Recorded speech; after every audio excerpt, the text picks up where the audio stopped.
One of the promoters that we work with a lot dropped a bomb on us, okay? With receipts. And you know I love a receipt. So basically, Rocky was working with the promoter. He was giving Rocky a kickback or an extra fee on top of whatever he was paying us.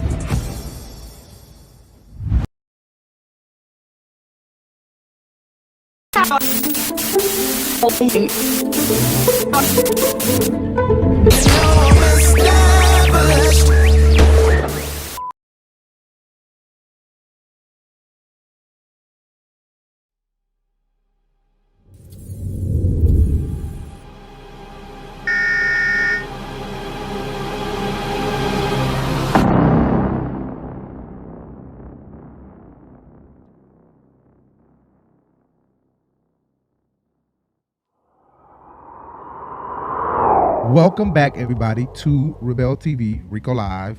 I know I put up a poll. I'm like, everybody tell me what y'all want me to name the shit. And I still kind of calling it RiBelTV, Rico Live. I don't know. Fuck it. It's still the handle RiBelTV, and the channel website is YouTube/RiBelTV. So RiBelTV, Rico Live, the Urban Binge, all in one place. We're back with another episode of SWV Xscape, Queens of R&B. Right here, I am your boy Rico Bellucci, and I'm Jay Bellucci. Good. So I think that works. I also need to talk directly into my mic. I was not talking directly into my mic. I need to talk directly into my mic. But welcome back, everybody. Thank you guys for tuning in every week to these episodes. I don't even know what the ratings are, but I will look them up by next week. I'll put them in here now. But I think this show is probably up there with Porsha Williams' show. Porsha's show was doing really well, did better than Kandi's Old Lady Gang show. Although it was shorter, it did tremendously well. I just think that even though Bravo wanted them to go longer than they did, it was the fighting that had to, that ended their whole show. So Kandi's show was able to continue because it was family-like. It was a show that could have been on Disney Plus. You know what I'm saying? But with Porsha them beating bitches over the head and shit, no, they did 7 episodes and that was it for Porsha's Family Matters. But for this show, it's 6 episodes, and I assume it's because they cannot come to a common ground about a collaborative song or being collaborative on a show, period. Like, they can't even be collaborative on finding an outfit or a look for the group of ladies. So I'm totally not surprised that they can't even put a song together. Anyway, we're gonna talk about that later, because in this episode, like I said, they couldn't even get their outfits together. They wasted a lot of time on style, and I don't understand why they discussed style so much when there isn't even a song or a playlist or a set list that they can agree on. There's not even a set list they can agree on. Or they don't even know if they're gonna get on stage or not. Right. They don't even know if they're going to get on stage or not. And its promoters are already willing to put their money into this show, but these ladies can't get it right. And I think that the main people that need the money is Taj, Tamika, and Tasha. I think Lily needed it. I think Lily and SWV have more money than Tamika and Tasha combined. But don't be acting like her sister Hot Pussy shit selling nothing. Huh? Don't be acting like her sister Hot Pussy shit selling something. No, it's not, but I'm pretty sure she making some money some way, somehow. She's a bad bitch looking the way she look. Pretty sure she making some money. You know how bad bitches do. They end up with money some way, somehow, probably selling that pussy in a tub. Let me not say the wrong thing, because you know what? I'm up here in New York City where Lily them from, and I don't want to be beat up by Lily's son. He could beat me over the face with that dick. Let me stop. He is fine though, for real though. People be like, how the fuck you sitting up here looking like a whole nigga, but you want a dick all over your face? I like dick. And this is what niggas like anyway. They like him. This is the new gay culture. This is what they look like. They look like that, and then they want to do each other in the butt. Right. So a few things happened over the week between then and now. Between the last episode and now. One of the things that happened is more arguing between Kandi, Tamar, and Kandi and Latasha. Although I do think that Tamar and Kandi situation has kind of dimmed down a little bit. So that's not nothing I really want to discuss. Although Tamar is kind of still throwing jabs because she posted and deleted a post about Kandi. Her song just baited, just became eligible for platinum. And she said, thanks, Kandi, but she deleted it. So she's still kind of being messy. Little Miss Muffet sat on her ducket. The hell? Mixing her curves and way, baby. She need to just stop it. It's Little Miss Muffet, but this Little Miss Muffet. Little Miss Muffet. Huh. Bitches is taking sides. So Neighborhood Talk posted SWV and Escape's clip for the show that was for the episode that was on the way. And the part that they, made stand out was the fact that Tiny said, we don't wear flats and overalls on stage. We don't wear flats and we don't wear overalls on stage and stuff like that. But I don't want to toot our horn, but I mean, yeah, it's night and day. But it seems like, and then she compared them, to J-Lo. She was saying, it's not like they J-Lo or Michael Jackson or something. So people are picking sides. So many people are watching this show. They love it so much. Snooki of Jersey Shore, she jumped in the comments 2 days ago and said, comparing them to J-Lo is wild. And even the Michael Jackson comparison, like he loved SWV. So I think she's kind of... The fuck a minute. Whoever said that is totally out of touch. Michael Jackson named his final album Escape. And it was spelled like the group Xscape. Right. I think Snooki is picking sides. She's saying she loved SWV more basically by picking that side like that. Anyway, so yeah, to me, Kandi came out and she really felt some type of way about Tasha, what Tasha had to say. Tasha talked about her style of singing and, basically just letting it all be known that, she don't like how she sing, and even Tamar making it known. So it was kind of like a double team. So it's 2 against 2. But Kandi came hard, and regardless, like Kandi said, if you're gonna clown Kandi, you gotta clown Tamika. Those runs are 90s runs. Those riffs are 90s riffs. We don't even get jiggy with runs that are so close and so many. Every line is a vibrato. Every line does not have to be vibrato. Everything does not have to be riffs and runs. Lately, they've been clowning you too for singing them same tight runs you've been singing since 1993. They've been clowning you too. But have I been trying to go online like, oh, she's saying them same tight runs? It's not like I never thought it. I would have never said that. But since you want to go and throwing mud at each other. I don't know what it is that you've done to me, but it's caused me to act in such a crazy way. Whatever it is that you do when you do what you're doing, yeah. Too many runs and too many riffs.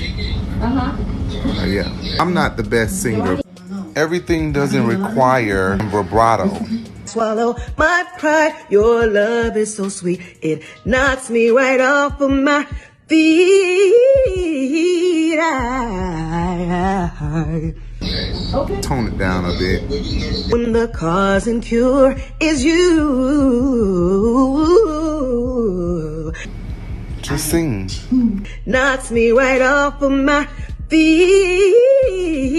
I can't explain why your loving makes me weak. Yeah. Yes, I do all the runs. What? Girl, bye.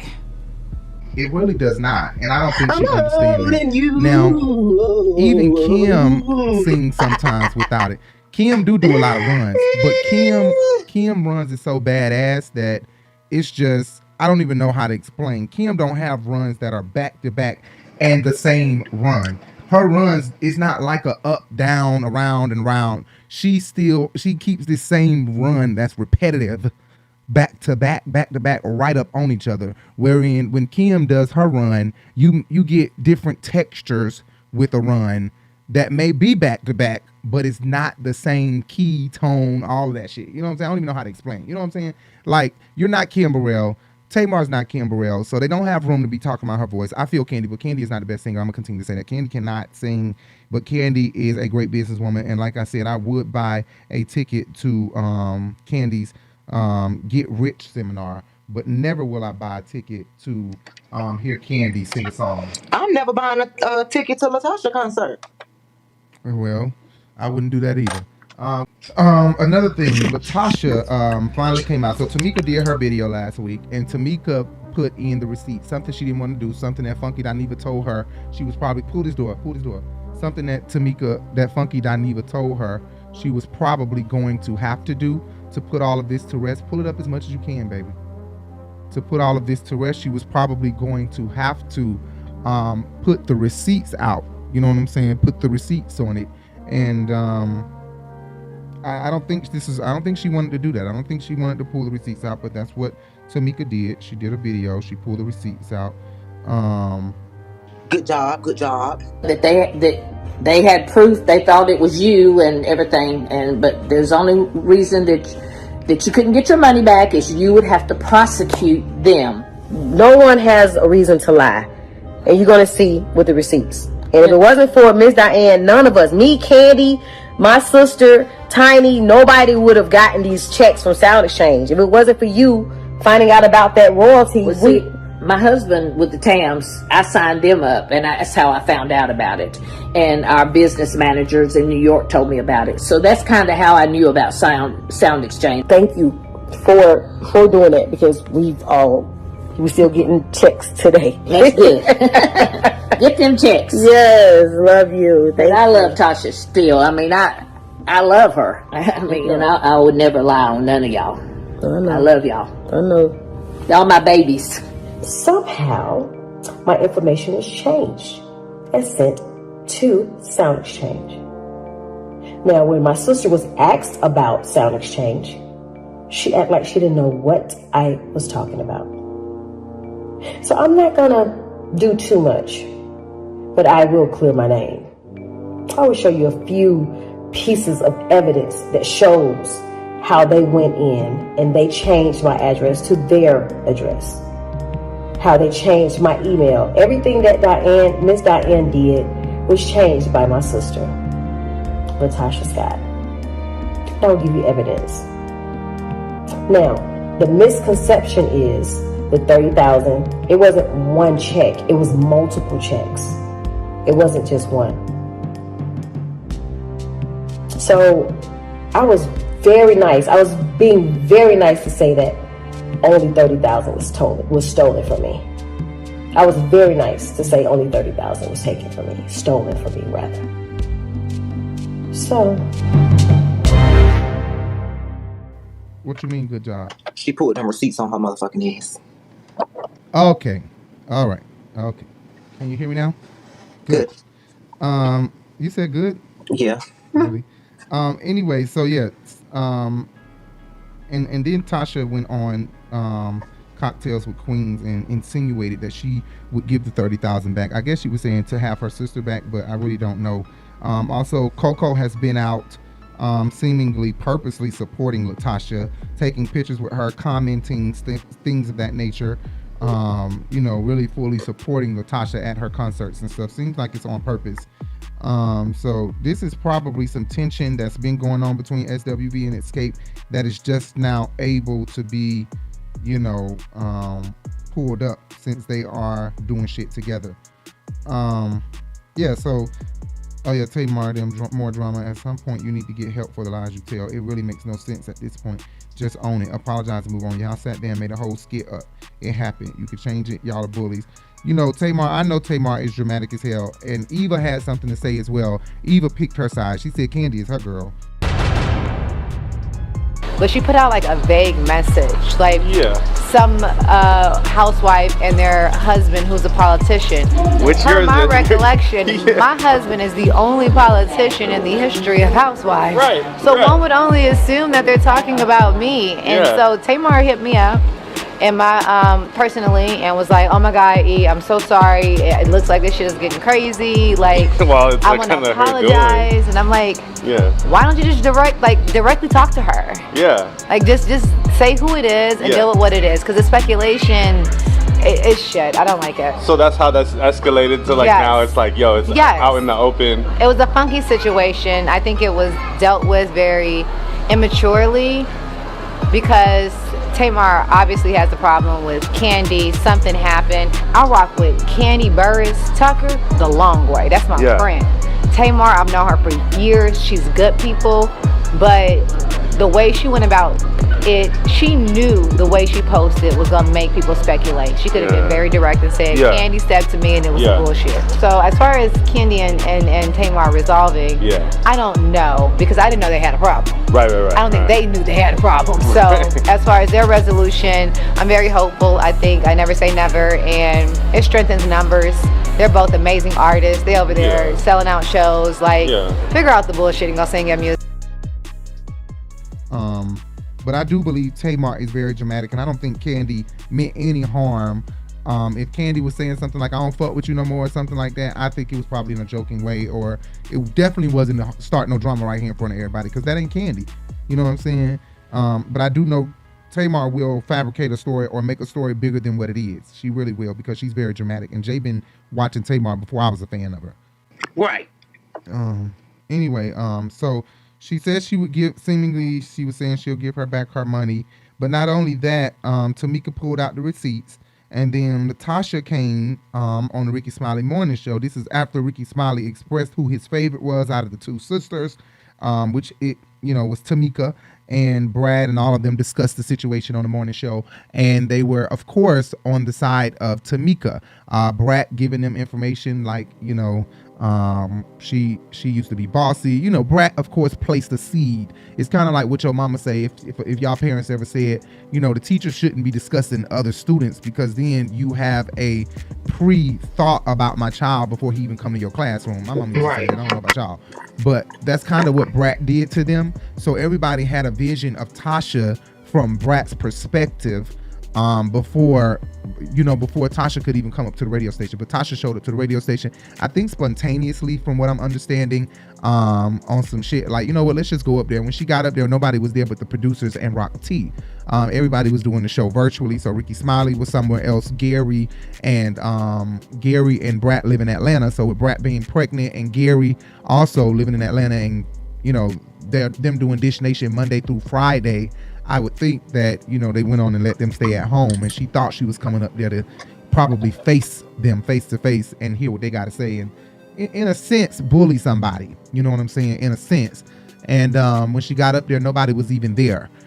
Something that I noticed in that interview with Ricky Smiley is that Gary seems like he had broke the news to her that Tasha K had some breaking news with Rocky fucking and sleeping around with all these different women.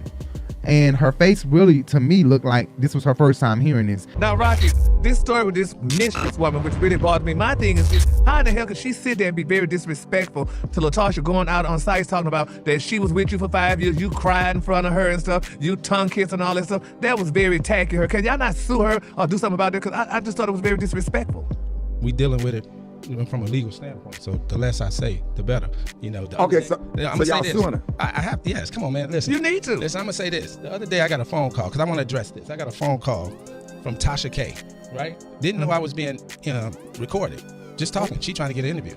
And all of a sudden, the whole world is replaying something I said illegally, because I didn't know I was being recorded.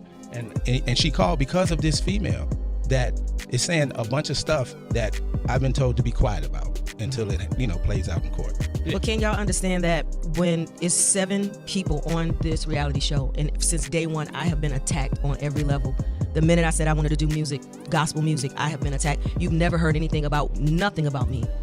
I've been a wife, a mother. I've done my job. I'm in this industry. So now it's coming where the television comes on and everybody's for TV. Oh, I'm the bully too. I'm a bully. I control my wife. Saying, I tell her I don't have a brain. I've been doing this before I got with him. And Brad, you know me. And with Rocky being the type of person that we that he has portrayed himself to be, the R. Kelly type, the Mr. Biggs type. It's a controlling type of thing. So I'm not really surprised that, he would be hiding something from his wife like this, keeping her from seeing certain news stories, making sure he keep her busy and keep her eyes on what he think her eyes need to be on, manipulate her into believing you don't need to be reading that, you don't need to see that, you on bigger and better things. Honey, about that Tasha K. Yeah, she looked shook. She really was looking at him like, huh? And then later that day, she ends up going in her trailer, which everybody know she's been traveling and touring in a trailer with her face all over it, with her gospel album. So she's been going from state to state, Alabama, Texas, Georgia, Tennessee, different states promoting her album. She's been doing these videos out of this trailer, all of these videos that she's been doing. So she immediately went into her trailer after the Ricky Smiley show and released an apology. She got grilled by Brat, although I think Brat was grouchy. And pregnant. And pregnant. Although you ain't supposed to say that, honey. Right. But still, grouchy and pregnant. She was totally being over the top with how she was being. But I will say this, that Rocky thought he was slick by trying to play that move. Brett, you know me, you quiet on here now. What you quiet on here now meant, if you trying to now you're trying to be manipulative and make it seem like, no, that ain't what I meant. I wasn't saying it like that. No, not at all. Yes, you were. You were absolutely trying to threaten Brat and make Brat feel like, yeah, all that shit you be talking when I'm not here. Right. But now you quiet. What's up with your quietness now? And Brat, you know me. I know you quiet over there now, but you know. I know. Well, I know you. What you saying? I'm saying you know me. You know. I know what about you. I know what about you. You know exactly. Right. So tell me what I know about you. What you mean? You know I ain't the guy to be running around here doing no rah rah. I would think you would know that. You ain't never seen me. So what do you expect me to say? I know you, but I'm acknowledging you on here. I'm saying, Brat, you know me, so you know what I'm saying. You ever heard me do some BS out here in the streets? I don't know you like that. I don't know about your personal life and what y'all do in your personal life. I don't know about you and no mistress. I don't know about none of that stuff. No, I ain't talking about that. I ain't got no mistress. I'm saying, what up, Brat? You know me. I'm your, like I was saying. I know you from Chi-Town. Yeah, I wasn't saying it like that. I'm just saying. I didn't say you said nothing. What's up? What's up? That's why I said Chi-Town too, right? Yeah, we from Chi-Town, definitely. Well, Tasha, you know what he's saying because that's your husband, but I didn't understand what he was saying because he said I know him like I had said something bad about him and I haven't. So I just want to make sure. Okay. Well, Tasha, I will say this, honey. I would have did. I need to see you, Brett. I thought Brad was pregnant. And she's going through all these. The baby gonna look like me. Oh. I'm just saying. I thought she was pregnant. No. All right, we have LaTasha Scott here with us. You know what I'm saying? Trying to scare her up a little bit, and that was absolutely wrong of Rocky, and it was wrong of Tasha to make it seem like Brat was crazy. No, that ain't what he's trying to say. Yes, the fuck it was. He was trying to be threatening. He was trying to be intimidating. Although Brat do be on 10. She stay on 10.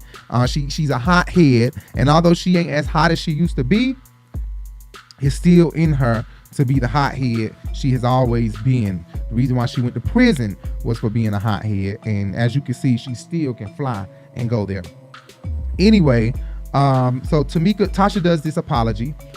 They're saying Bossip called it an apology tour that she's on, and she was crying true tears. And I told Jay when I woke up the next morning, like, these are real hurt tears. These tears are hurt tears. Yeah, please. No, they are. They are because she did not know what he was keeping her from seeing. He was keeping her from seeing the truth. The truth, which is what? Him cheating. She even go as far as she takes up for him so much that she go as far as to tell us that she's in an open relationship, something I totally do not believe. I don't believe that at all. I believe she was totally full of shit. She's not in an open relationship. Son, and do we have problems? Are we perfect? No, we're not. Is he perfect? No, he's not. Am I perfect? I'm not perfect. I'm very much aware of the allegations that are happening about him. I see everything. As a wife, you see everything. But with our relationship, some people keep the fact that they have an open relationship quiet. They want to keep it private. But we have that. And for us to be judged or whatever by the things that people are saying, y'all keep judging, y'all keep living, y'all got marriages. Everybody ain't gonna always be true. Things happen. At the end of the day, do I stand by side my husband? I know, y'all think I don't know. I know everything. Everything. I'm not oblivious to things. My husband and I, what y'all don't understand, we do have an open relationship. We have spoken about things. That is my private business. But because I'm sharing my heart with y'all, I'm letting y'all know, please, stop it. I can't even think about the things that are going on now because I'm being attacked. Everywhere I go, I'm being attacked. I go to the radio stations, I'm being attacked. I go to this place, I'm being attacked because I said I wanted to do a gospel project. I think that was just to save her ass, save face. And just say, oh no, I'm in an open relationship, and she's absolutely not in an open relationship. I totally don't believe that. I believe that he's sleeping with this girl, and he's busted. He busted. 3 o'clock in the morning, where you be? Right. Baby, then you get my to it. I was with my girlfriend. Right. But so Tasha apologizes. I guess she was serious when she apologized. She seemed very serious. She apologized to Kandi. She apologized to Tiny. She apologized to her mother. And I really felt like that was like something waking her up. I feel like it was like a wake up for her. I feel like Gary breaking that news to her was like, wait the fuck a minute. You have to be kidding me. You've been sleeping around on me. Okay, now I got to protect myself and tell everybody. Although I'm in this trailer promoting this gospel album, I'm going to tell everybody me and my husband is in an open relationship. But you know what? Like I said before, the gospel industry is accepting so much. Like, it's crazy. The gospel industry is accepting so much more. With Alec Wall smoking weed, cursing like he do, Leandra Johnson smoking cigarettes, and the things that she do, she cursed like crazy as well. Kiara Shear going against the grain, getting tattoos after her mother told her not to. Her father forbid her to go do it. She still went and got tattoos. Tasha Page Lockhart, openly cheating on her husband. It's the thing industry. Is that these people were gospel artists before they did all of those things. They didn't. The thing is, they were human before they were gospel artists. So we have to accept that first, that they are human, and humans is gonna do some shit. But what I want to know is why y'all kicked Tony out of the industry.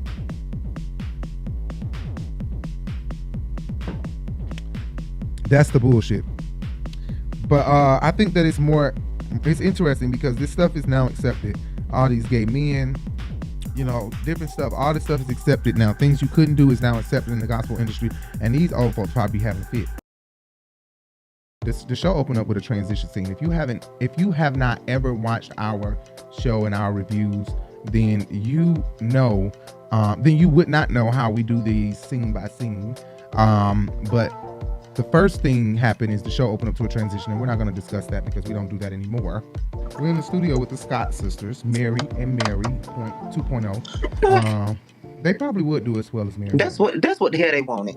That's all they wanted. It's sad that they still be worried about skin colors and look, because you know what? That's probably the only thing that don't let them make it is how big they are. They real thick and heavy. I think that if you could choose a new Mary, it would be Rhea and Aja Walls, not the Scott sisters. I'm sorry.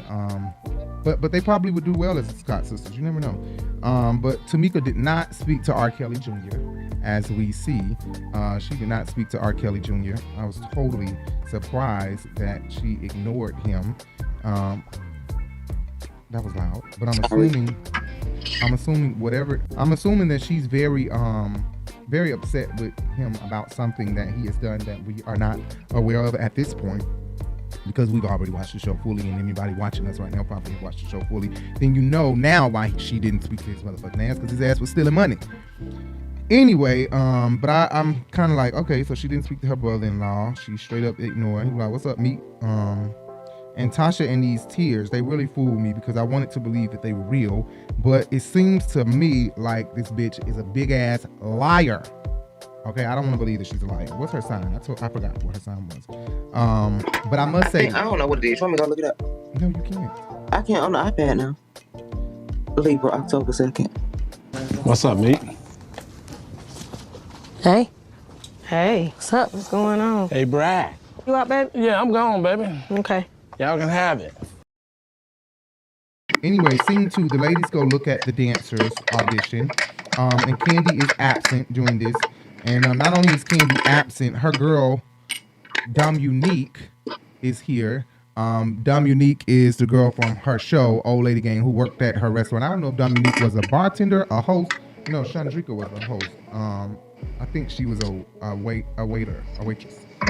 Dominique. I don't think she was a bartender. She was a bartender. She must have been a bartender. I really don't remember what Dominique was. But Dominique is a dancer, a full-time dancer. She loves to dance. And I see her in the building. Dominique, she's so cute to me. She's not so cute. Let me not say that. She fine as hell. She gives me the type. She the kind of dark-skinned girl that get musty. You know what I'm saying? Like, she sweat heavily and she get musty when she go to PE class or gym class. You know, I used to be attracted to girls that work hard at gym class. I don't know why I was so attracted to the tom girls. The girls that were very pretty, but like ran track, played basketball, played baseball or tennis and shit like that. I really don't know why.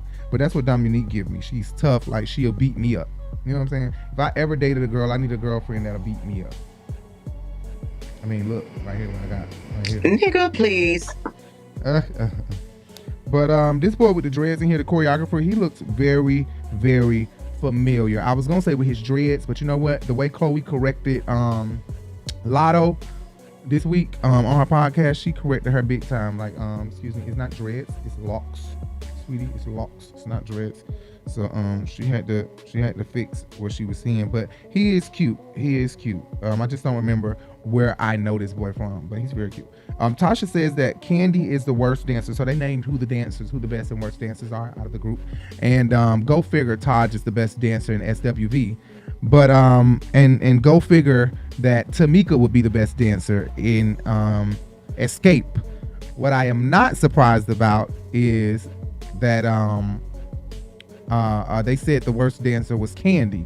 We're totally not surprised by that because Kandi has already expressed that. I think when they went to Japan on Housewives of Atlanta, wherever the fuck they went, and they was season 12, and they was to Canada, and they was telling them how to do that at the carnival, and Kandi was like, I'm not the dancer out of my group. So, and she said that when Drea Kelly came as well, to the last season, that she didn't want to do it because she's not the best dancer. So we're not surprised that Kandi's not the best dancer, but I will say Lily is the best looking one out of SWV. So Coco may be the best singer, Taj is the best dancer, Lily looked the best. Okay, she ain't all that, but she looked the best at least out of all of them. Bam! Y'all don't need to do a lot of dancing because y'all are singers.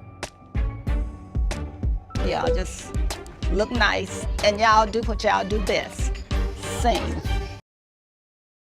Scene 3, we were sitting at the hookah bar with SWV. So we at the hookah bar with SWV, and Taj is telling it all. I always say that you can gossip. You can gossip as long as you're venting and you're letting your, you know what I'm saying? You want to vent, you want to tell something. You got to let it out and tell somebody about what you're going through before you go crazy. So, her loyalty is with her sisters of SWV before it is with Escape. So if Tamika Scott opened up her mouth and told Taj anything, I hope Tamika was prepared for Taj to go back and run her mouth, because that's exactly what Taj does. Seems like often Taj is constantly stirring the pot or running her mouth, telling somebody this and telling somebody that. She looks like she would work well on Housewives, on a Housewives franchise, because she is a bone collector, okay?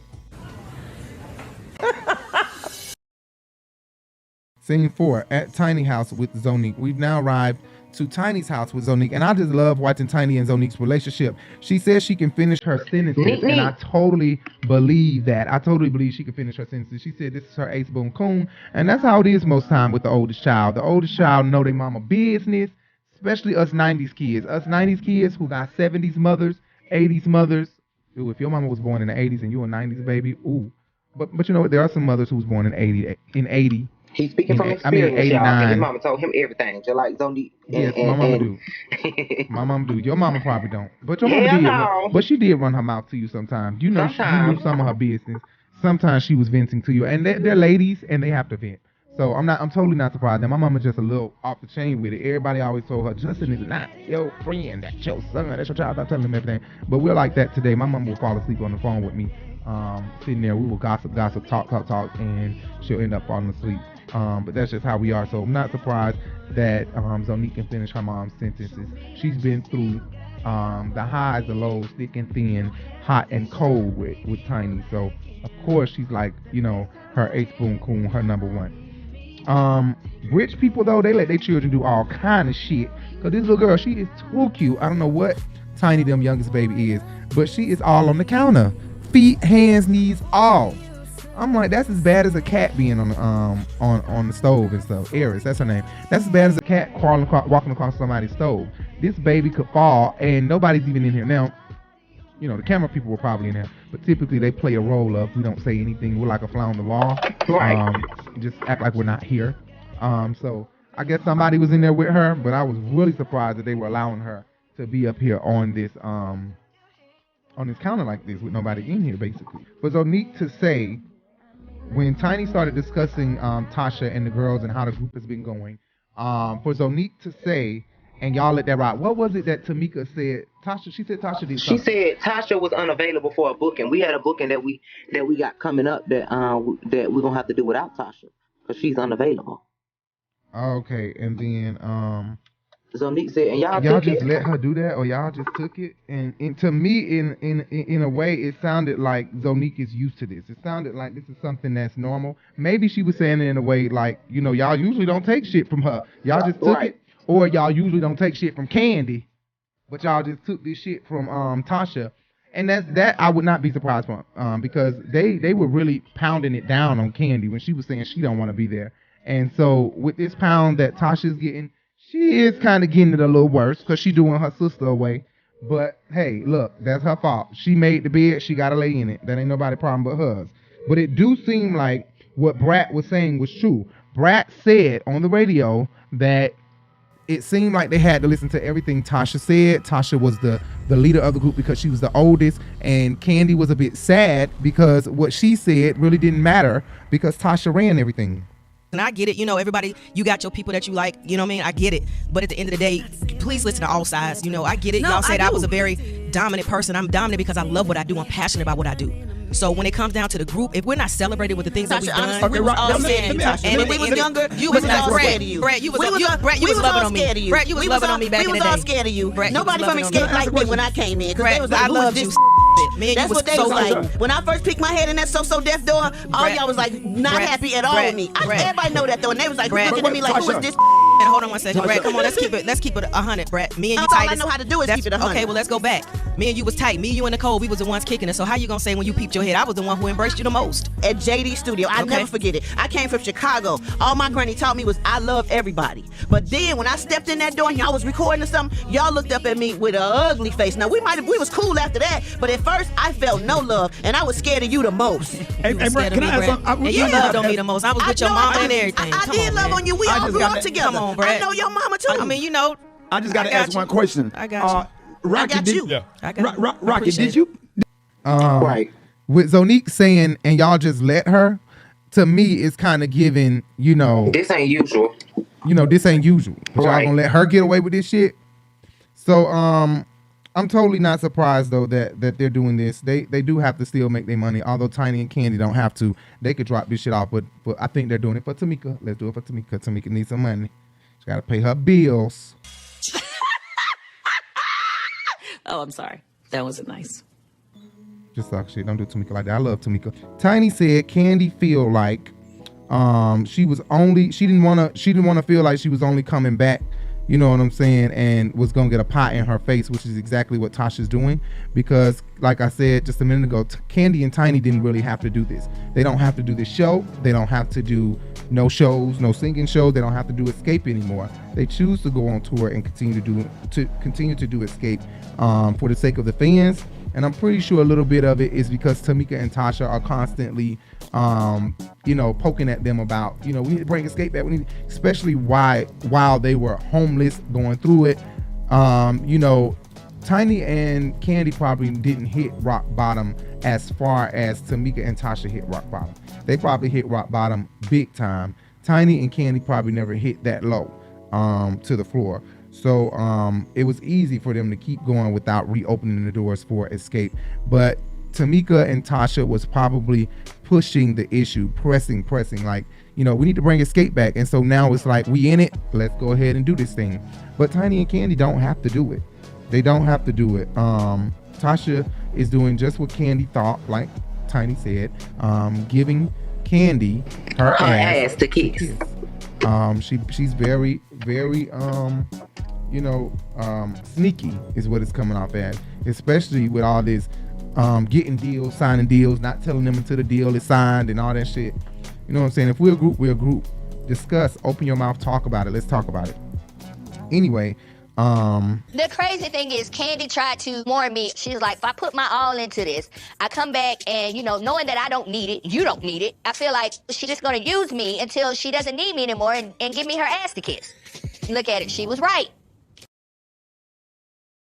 Scene 5, we're at the vet with Lily, and Lily got her grand dog. I found that so cute. But Lily attitude and her vibe, I love her vibe. I love her attitude. I love how outgoing and fun she is. And I love how she can dress down. I said that before. She don't have to dress all super starry. She can dress down like a hobo and still look like, I think that was the word, and still look like she got money. Like, she still look like she got money. She still look like you would do a double take. Like, who the fuck is that? Like, the bitch look like money. For real. Lily being critical of the way Xscape dresses. But at least she said she would be caught dead in it. So it wasn't so bad that she would not be caught dead in it. At least she said she would be caught dead in it. You sound about, Lord have mercy, Jesus, help us, God. What? Cause you know good and damn well that's some bullshit. That was shade. That wasn't shade. It wasn't shade, you know why? Because if Lily don't want to wear that shit and Lily want to wear flats and overalls, then damn it, so be it. Let them wear flats and overalls. They don't want to revamp their damn style, then don't revamp the style. She said she ain't even got no titties to be wearing stuff like that, lingerie type of shit.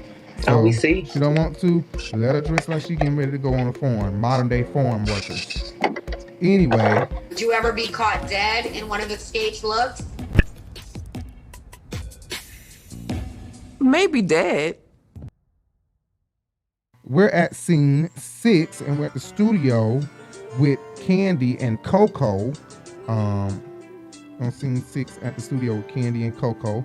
And Coco and I both are wondering, why is Steven, the graphics guy, why is he here to help us with a set list?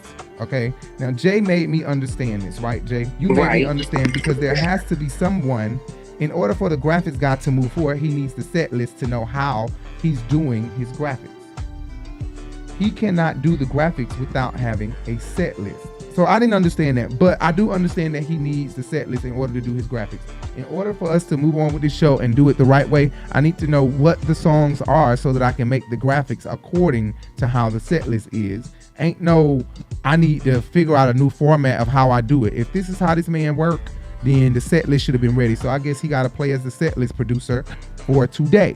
And Coco is giving him a hard time. Where her fucking set list person was. Right. That's what I'm trying to figure out. Where the fuck is her set list people at? Because he trying to get his shit done. This man can't even get his shit done if y'all ain't got y'all shit done. Y'all paying these folks to do this and paying folks to do that, but y'all ain't even got a guaranteed track list for the damn performance. Right. Who's gonna open and who's gonna close? Y'all ain't even set that up yet. Who says black and silver?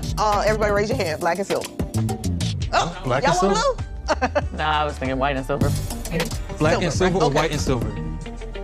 One or the other. Okay. All right. I get Coco not liking some of the set lists, but her attitude that she has about it is definitely uncalled for. Her not liking the way the songs are set up is okay, but the attitude that she's spitting out and that she's giving people makes it overwhelming. You know what I'm saying? It's overwhelming for some people to shut the fuck up, because everybody can't be quiet.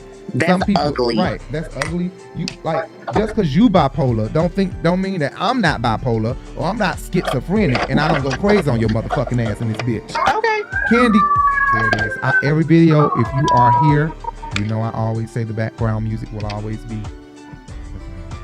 the fire truck. Always, it never fails. Every time we're doing a video, the goddamn fire truck comes out. We're right here by a fire station and it never fails. His ass come out. They ass. Anyway, that's true. They need their own set list people. Her attitude that she was giving was too much. Somebody could be going the fuck off back on her ass. Little do she know. Just because you bipolar don't mean I ain't bipolar and crazy too, bitch. Anyway, Kandi is not changing her mind. As we know, Kandi is stubborn. I'm not changing it. I'm not doing it. I'm not moving it, or whatever the fuck she said. Y'all remember what she said. Hey, you guys, let's have a quick meeting in the living room. So we were just talking a few minutes ago that we feel like the more mature girls, Cynthia and I, we feel like we should go up to the very top floor, which is where Shamia and Kandi are. We just feel like it's changing. Listen, I'm not changing. Kandi, I'm not falling for it. For what? I'm not going for it. No. No, listen, for what, Kandi? I'm not moving. I'm not moving. I'm not moving. Kandi is stubborn as fuck. Okay, so if they're not gonna, she said that understanding has to go last. That's what she wants to go last. SWV is saying they want weak to go last, and Coco says she's not changing it. Kandi said their group is not changing it. Tasha's the only one willing. Oh well, she's willing to co-headline. She didn't say who she willing, what song to go last, but the majority of Xscape is saying that they want their song to go last, and that's just what they own. Period. Or it's not gonna happen. But Kandi's not changing her mind. If anybody know Kandi, we know she's not changing her mind. And this is probably the reason why there's only 6 episodes. Like I said, with Porsha Family Matters, when we can't reach the goal that we set out for in our planning sheets when we went to the boardroom and we said we were putting this show out and we were out here planning this whole thing, the finale of Porsha was probably going to be like episode 10, where the whole family was going to come together and have a family reunion at Piedmont Park or something like that, downtown or something like that, or try to, and it didn't make it there. It didn't make it nowhere but to Porsha putting gashes and knots upside people's head. And boom, it was over with. It was like they had to shut it down because I think they didn't go meet. They seen that they were not going to reach the goal that they had set out. It was too dangerous to reach it, and I think that's what's going on here. It was deadly with Porsha. I think Coco has expressed her bipolar disorder. She got so much money that she feel like she doesn't even need this shit. So she probably has informed everybody that she will fight, and Lily probably has expressed and showed that she's a fighter too. So with them showing this, Bravo probably don't feel like even going through this. They can't control them like they can a group of women who they made famous. Right. Andy made the Housewives ladies famous. Most of them, he made them famous. These ladies have more fame than Andy Cohen has. Okay, they have more longevity than Andy Cohen. He can't stop a fuck ass thing if they get to fighting. They don't give a fuck. They're not losing shit from Bravo. Right. Bravo ain't giving them shit that they're missing out on. You know what I'm saying? Right. So I think that it was best for them to just say, let's just do 6 episodes, because keep getting them together in groups is about to make somebody throw them bows. Tamika and Tasha Coco ain't got just nothing seemed to like lose. she was off her meds. Yeah, Coco, but that's not good. That's not a safe place to be in. If Coco can be off her meds and forget that we are Grammy nominated, that we are legendary R&B group sitting here, and you think we finna throw bows at each other and not be able to argue with our words, then this needs to be over with. I'm not doing that with Coco. I'm not gonna do that with Coco. If I was one of those ladies, then we're gonna have to go ahead and get this fight out the way, baby, because we're not finna do this. We're not finna keep all this tension going. We're gonna have to go and let it boil the fuck over. Let me beat your ass like you already keep asking for. And my favorite group is SWV, just to let y'all know. So I'm just saying, Coco, you gonna make somebody beat your ass. I'm just saying, Coco. Why she sitting up here talking about you go get your ass whooped? Girl, well, your mouth gonna get your ass whooped, baby. That's true. Anyway. With the ATL bitches. She must have forgot she in ATL. Right. But we would beat your ass. Mean mugging. Run up if you want to. Anyway, scene 7. We're in a car with the ladies headed to meeting at the seamstress. Okay. The ladies are discussing style and what they should wear. He is a seamstress, but right. He is, but he sews and creates. He designs his own clothes. But they can't even get a song or a collaboration song together. Like I said earlier, they're talking about shows and set lists, and now they're talking about outfits. They going to go have this shit. Take their measurements and shit, and y'all can't even get a set list out the way. So I don't even understand what's the anxiousness all about if y'all can't even get a set list and know who is opening and closing the show. Right. But Tamika did say one show. Let's see if we can get through that. But I don't even think they're going to be able to get through that. The ladies, Jalen decides he is going back to school. But Coco said she glad she didn't, and she wouldn't even wish she did. But it just sounds fun. So I'm confused on how she can pressure him. How pushing him to go back to school? Right. And you didn't even want to go back? Right, she's pressuring him, and they're asking her, would she go back? Do she wish she didn't? She said no, she don't wish she didn't, and no, she don't wish she should or could, but it sounds fun. So there's apparently some type of benefit that she's receiving from him going to school is what it's giving, because if this boy is crying saying he don't want to do this, and you're constantly pushing this, and now you're happy, he's saying he's going somewhere where he was just devastated about going to, then there's something beneficial out of this that is going to Coco, apparently, for her to be this excited about him going somewhere where he was just crying about. You should be like Maria Moore, Ricky Smiley, and everybody else, these other parents who have listened to their children and not taking that initiative to push them and force them to go back to school. If this is something that he does not want to do, Coco, I really believe you should let it go and let him go live out his dream and whatever he want to do. And if it doesn't work out for him, let him fall and learn that on his absolute own. Look at her. Her dream didn't work out as a solo artist, but I mean, she's still alive and well. Right, that's true. Coco said Kandi said no disrespect, and to her that meant all disrespect. And this is what I'm saying now. Coco is on some hot head shit. I think that this could become a fight, and they don't want to. Bravo don't feel like dealing with that shit. Kandi and Tiny are also in their own car, so they're switching from Coco and Taj in the car to Kandi and Tiny in the car together, and them in the car with each other. They're both talking about the same thing, but over here in Kandi and Tiny car, it's a show just won't happen. If we can't go last and come to that common ground that Escape is going to go last in this joint collaborative thing, then no. That's why they should have did a song, let the song blow up, and then y'all will be able to do a joint tour. And the song that y'all did together, or the 2 or 3 songs y'all did together that blew up, will be the songs that y'all end the show with. That's what I think. But hey, can y'all even get in the studio to do 3 songs? You know what I'm saying? Anyway, Kandi and Tiny don't really care though. They don't care. They don't need the money. They said fuck it. Fuck it, fuck it, fuck it. It won't be no show because we don't need this shit, period. From my last conversation with Coco the other day, like, they don't even want to do this show if we don't allow them to have the last performance. So then what happens? Well, it just won't be no show then. Right.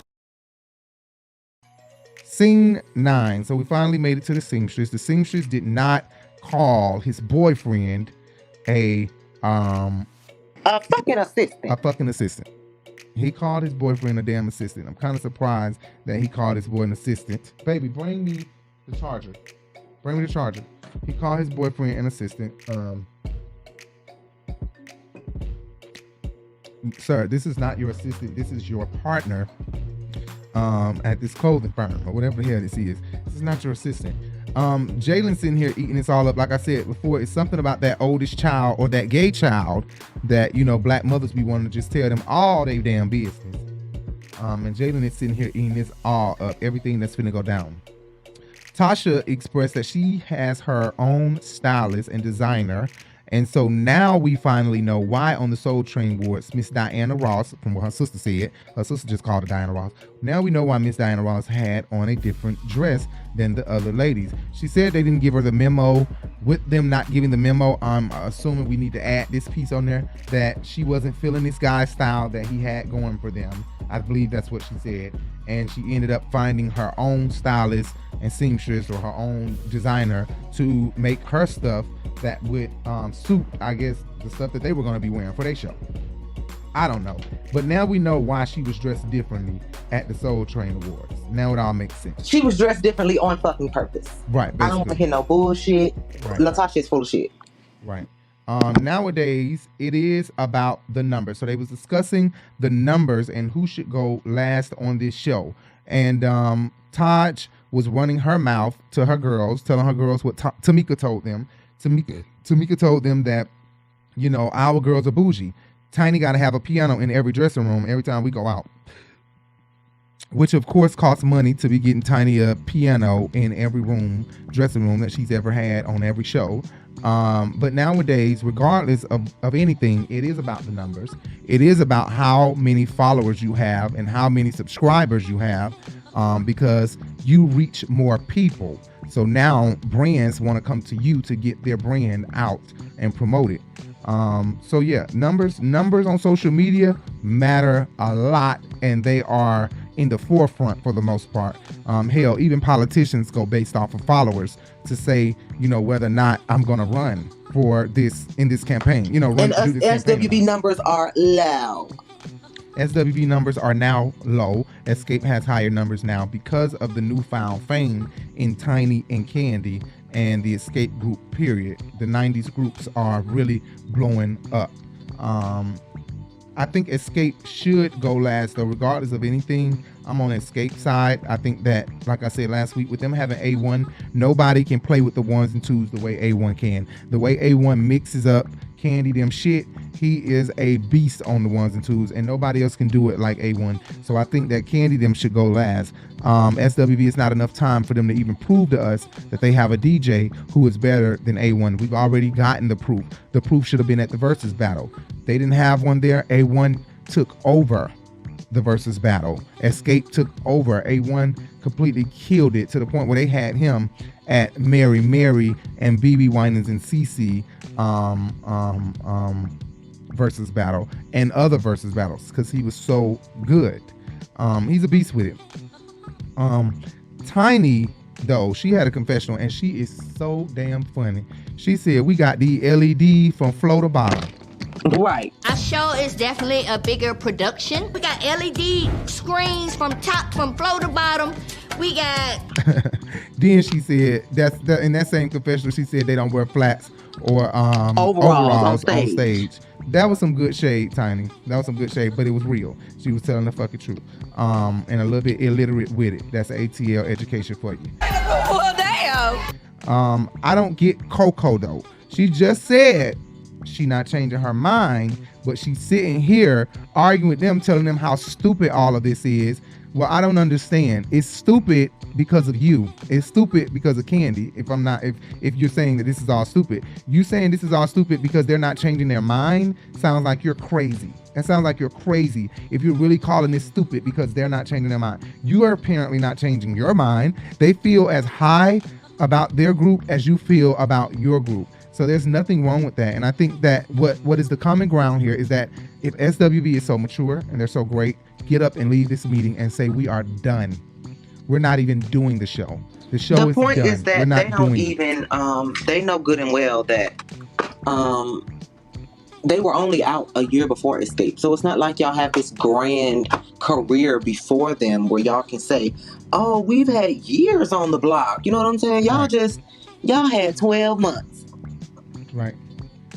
I don't understand Coco's reasoning and her whole getting mad. I didn't know her bipolar was this bad that she can't control herself even when the cameras and shit is on. But you know what? Just like autism is a spectrum, bipolar is a spectrum. So she may be on a higher spectrum of bipolarism than other people. But Coco has gotten to a point where she's saying whatever Tamika did would get her ass beat. And I just thought that was a bit far because when Tamika or Xscape see this confessional, then you've now said something about violence. You're now making it like you want to fight in this confessional by saying whatever she said to get your ass beat. What did she say? She said, yeah, that ego will get your ass beat. Oh, egos will get. She said egos are involved, but I don't understand how egos involved in her. In part. Right, that's what I was about to say. Is she including her ego? Because her ego is one of the strongest ones here. I mean, the biggest. Her and Tasha has the biggest ego here. The biggest. Okay, and I would say what comes in second place is Kandi. And what comes in second place with Kandi is Lily and Taj. Because shit, Tiny and Tamika Scott are always laid back and chill about every situation until it gets down to the nitty gritty. Cause bitch, Tiny looking like, then don't nobody get froggy. Cause bitch, I will jump. I got a taser in my bag. Kip gave me a taser with his face on it. You know how Tiny is. She support her man 24/7. Got a taser in the bag with his face on it. Got rolling paper that say tip rolling papers. I do have an electronic debilitating device, y'all. That's what tip called. Right. But egos are involved, and I think that Coco is the biggest one sitting here, the biggest ego sitting here. Other girl groups, though, I believe are watching, like Kelly Rowland Group, I forgot their name. Other girl groups are watching, and they are learning from this. I think that the main thing that they are learning is that that they don't want to turn out like this, so let us get our shit together now. Not only that, we don't always need the best singer. If she want to leave, then bye, bitch, you can go leave. Our group, we need to continue grinding, make promoters believe that we can do this without this bitch, and let them put us on and do these shows and prove to the audience that we can do it without this bitch. That is what Kandi and Tiny them have to do, because they don't sound nothing like when Tasha is leading them. But they can, if they think about how they need to do things. They need to rearrange things, and they need to make a new album with some new songs, and they need to, because when Xscape 3 dropped their little EP, they dropped some good ass songs with it. Okay, they dropped some good ass songs, some new harmonies and everything. They really did that. Tiny, Tasha, and Tamika. But other girl groups are definitely watching and learning from this situation. I guess egos are involved right now, but an ego can get your ass kicked. Run up if you want to. Scene 9, the final scene. We're in the studio with Xscape. Okay, and first of all, when we get here, Tiny is already saying this is about to be a court session, and I'm just wondering what the hell is about to go down, and what the hell does she mean this is a court session? So they drop a bomb. They drop a bombshell once Tasha gets there. Tiny is trying to be the mediator, and the bombshell that they drop is that Rocky has been getting money on the side, right? Right. One of the promoters that we work with a lot dropped a bomb on us, okay? With receipts. And you know I love a receipt. So Rocky been stealing the church's money currently. He was stealing Tamika money.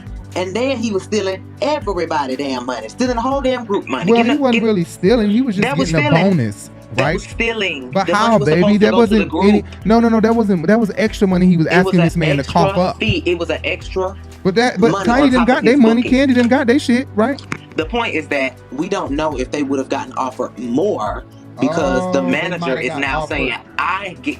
up front, I get this much, but they get this much. And then the guy texts back. I seen the guy text back, well, I don't mind listening to you and Tasha, but I do need all 4 of the girls on board if I do this. Right. So he sent the 10K, but I can't send 20K without having all the ladies agree to this. So he wanted 30K. 30K. Right. Exactly. Not you. Not I already showed her that you sent the 10K, but I need the other 20K. He really taking all this money trying to pay off these bitches. They already said they was tongue kissing and buying them shit and shit like that. Tasha was looking shocked as hell. Yeah. She ain't know none of this shit. And now I think she gets to see the episode. I think they might have sent. I think they send them like a link of the episode, like the day before or a couple days before or something like that. And they get to watch the episode. So that could have been another reason why she was crying. Like you said, Jay, she knew this episode was about to come out. Mm-hmm. And she tried to get ahead of it. And the crazy part is that women will defend a man and won't even know what the hell he been doing, but will still defend him. I've watched these women on paternity court, on Judge Mathis, completely sit here and defend a man. He'll never sleep with you. He'll never. Shut up, hoe. You ain't nothing but a hoe. You been wanting my man. You been wanting my man since we was in high school, dumb bitch. Guess what? You are the father. Now who got the pie in the face? Bitch, you dumb. You sitting up here doing all this fucking arguing. Yeah. You been wanting my man. And guess what? He is the father. He been fucking this bitch the whole time. That's some Tasha shit. She defends the hell out of this man. And he's actually doing shit behind her back. And I don't think she's fully aware of it. But she make herself look like she's stupid as fuck. Because you sit here and defend shit that he's actually done. Things that he has actually done. Right. They passing her the paperwork and she looking dumbfounded as fuck. Although in the text it say, I showed her. I showed her. Who is her? The mistress? Right. No, seriously, Yo who's her? ass bitch. But she's saying, so y'all honestly believe in some texts? Y'all believe that these texts, so this Rocky number. Tamika said, yeah, that is Rocky number. I'm just sitting here shocked. I'm literally sitting here shocked.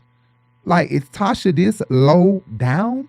You low down as fuck. And he believes he deserves 30K. And what is he going to say? I got them this show.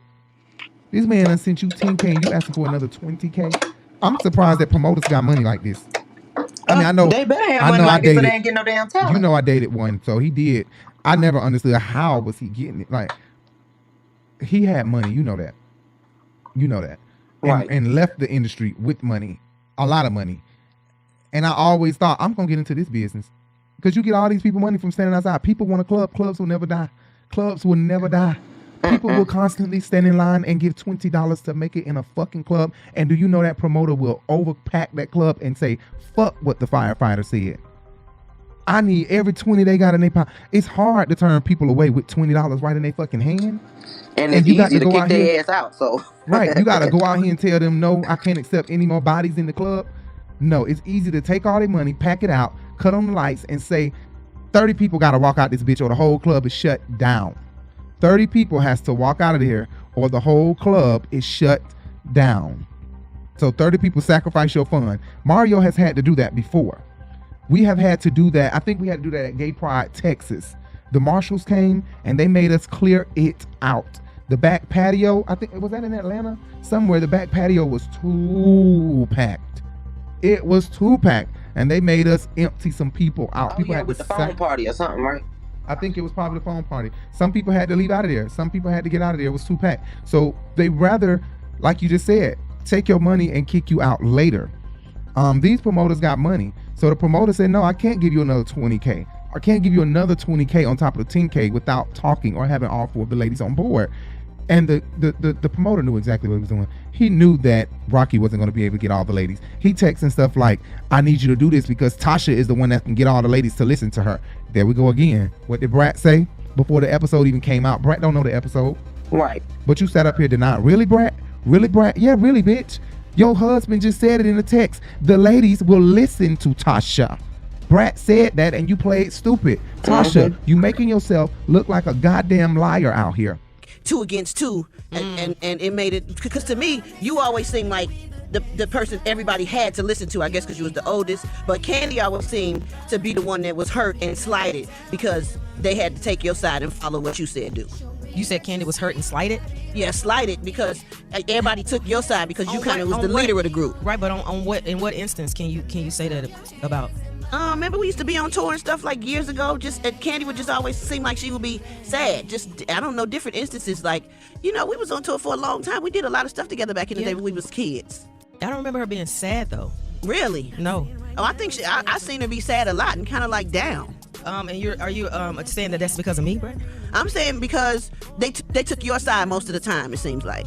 Because even if you wasn't right or if you was wrong, your sister would always take your side, and you was like the leader of the group back then. Was you not like the leader back then? Well, at the end of the day, you know, that's my sister, and most times when you have a sibling, that's the bond that you have. It's not so much as, you know, trying to bully anybody. It's just that's how we were brought up. That's the bond. As far as me being the leader, I've always been that person who, you know, when it comes down to it, musical, you know, making sure everybody was on their notes and stuff like that. So when you're speaking, I don't know what instance you're speaking about, but. Okay, well, I'm just speaking from what I did witness about her being like sad and stuff. Oh, well, I'm sorry to hear that. Your own husband just said what Brad said. They'll listen to her. If they ain't gonna listen to nobody, they gonna listen to her. Right. So give me the money. Just send it. I need the money. I need the money. I need the money.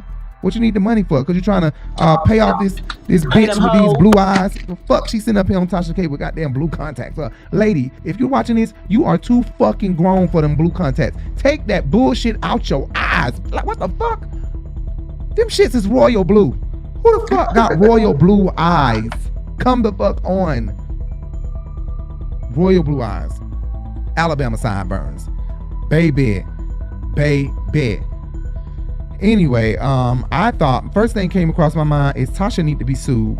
Tasha is giving me she be lying like hell. She quit defend her husband without even knowing what he has done, which I guess is a loyalty thing because Tanya do the same shit. She quit to defend, and that's what men expect of their wives. They expect them to defend them initially, especially when it come down to their girls, because they know that these women will get your man did this, your man. So the first thing I want you to do is defend me when they start talking about me, because they're miserable and they want you to be miserable. Whatever we got going on, we can talk about it. After you defend me, then come home in private and let's talk about what they accuse me of or what they saying I done did. But initially, you defend me.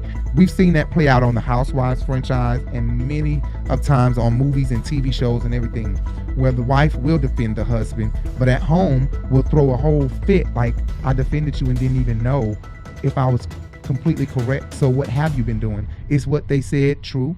You know what I'm saying? I think that's the conversation Rocky and Tasha probably had a little later. At this point, I think that Tamika and the girls need to sue Tasha. I want y'all to know that if Tasha has the opportunity, if the opportunity arises, she will be suing Xscape.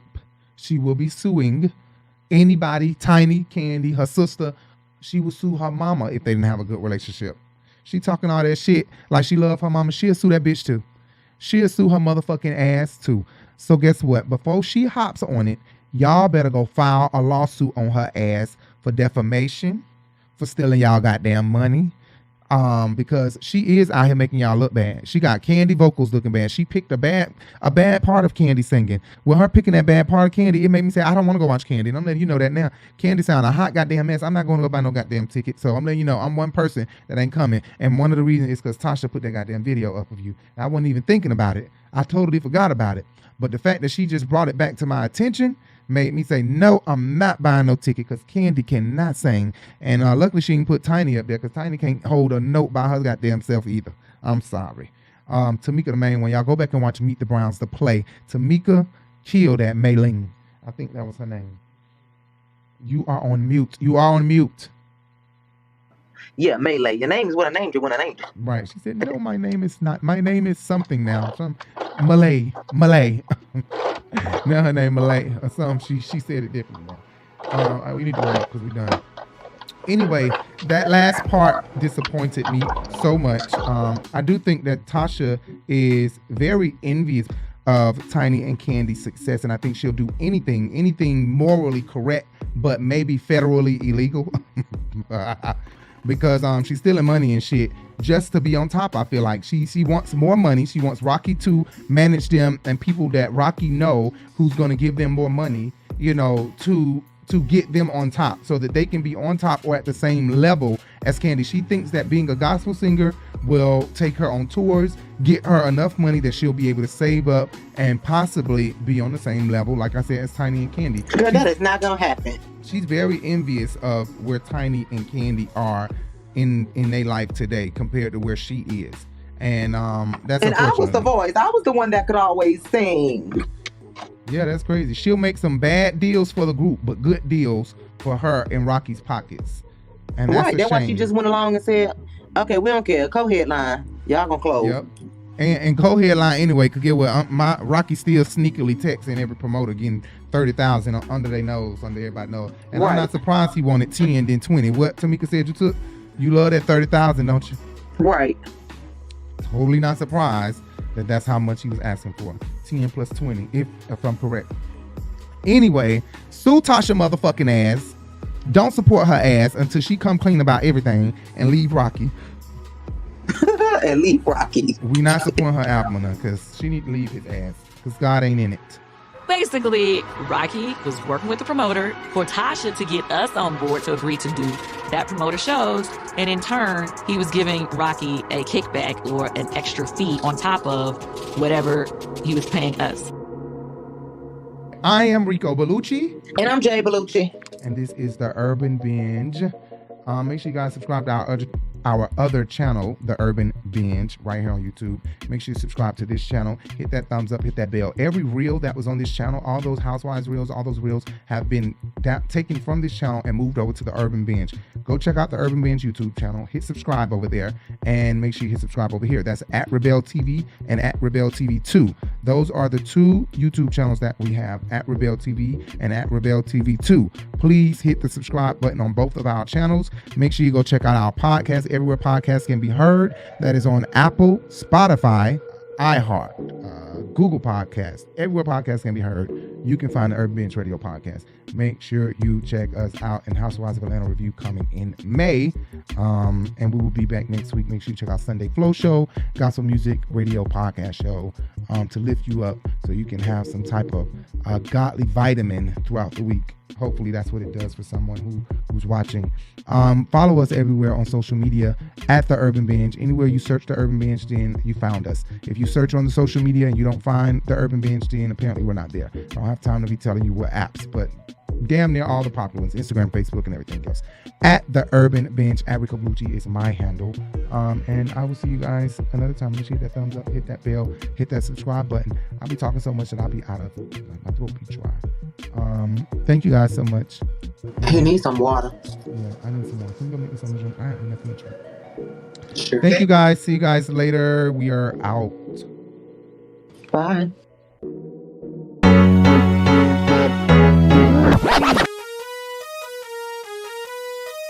we discuss viral topics, hot jams, new artists, fun, and informative interviews and conversations. This is your news stop for the hottest trend in urban culture news. 2 shows, 1 podcast, The Urban Binge Show and Sunday Flow Show powered by The Urban Binge.